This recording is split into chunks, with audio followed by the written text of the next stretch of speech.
But just how important is price with regards to policy selection?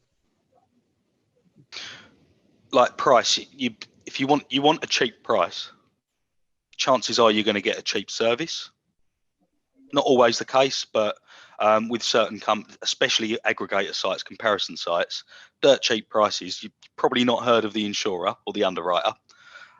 Is it going to respond? Is it going to do what you want when something happens? But are people buying into that because they think, well, if an insurance policy is being sold and it's regulated, it has to do its job?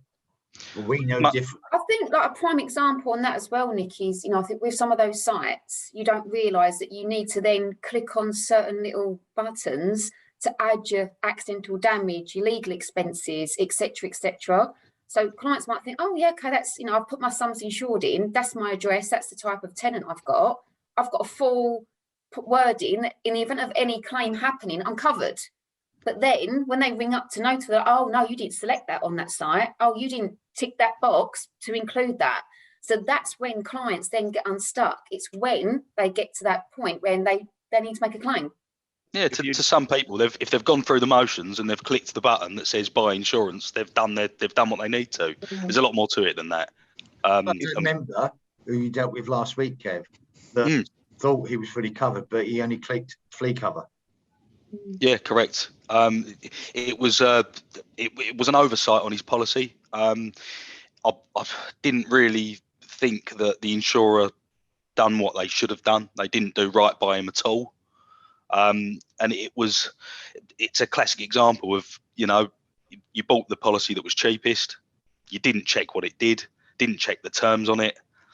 They didn't make you aware of the terms. You could have got that online.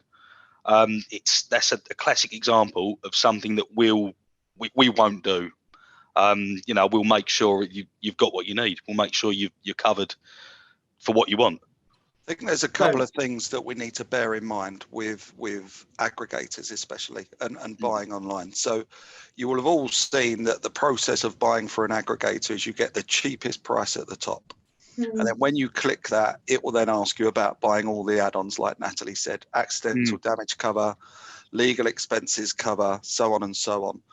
But from the aggregator's point of view, they're doing their job because they're showing you a price and then saying, do you want to buy this, this, and this? Well, a lot of people don't know what legal expenses would include and when you would need to use your legal expenses and, evicting a client, etc., etc.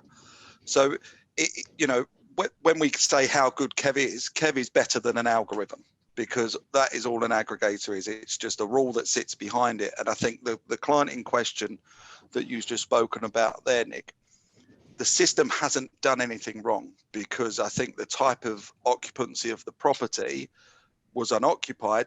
And when you work in insurance, if it's unoccupied, the insurer is going to reduce your cover to flea. Okay, but because you haven't got somewhere talking you through it, you're not going to look at your schedule. You don't know that that's a natural reaction in the industry. We do, because we live and breathe that side of it. So that's the difference.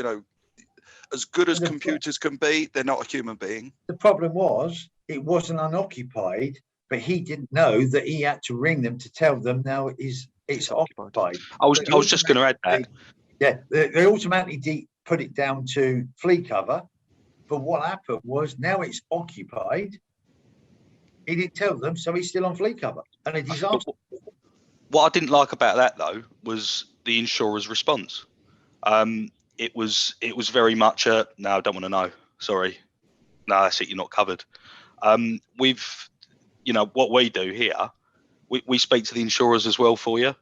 If we think a decision, is wrong or a little bit unfair, we'll go back to them for you. Well, our argument on that, sorry, Kev, to just interrupt. Yeah, right. So our argument there is that we would get involved in that claims process. And the thought process of what we would have is if the circumstances are different to what the policy was incepted on. So it's incepted unoccupied, there's a tenant in there. You then ask the question to insurers, okay, well, if you knew that it was tenanted, would you still have accepted the risk? If they say yes, fantastic. Well, okay, would there be a difference in premium? If it meant the client needed to pay more and then they would deal with a claim, that is how we would process that. That would be our argument on it. If you knew the full facts at the time of the loss, would you have covered the loss? And that's the angle we would go through. And you know, we've got quite a good record when we argue against insurers, because we look at it logically. In this scenario, the premium will probably be cheaper than it being unoccupied, because there'll be loadings applied, because technically the insurer thinks it's empty. So there's many arguments that we will do, and I think Kev's going to continue giving the client advice to take this down the proper route, getting it into the full complaints process to get the right decision for that client.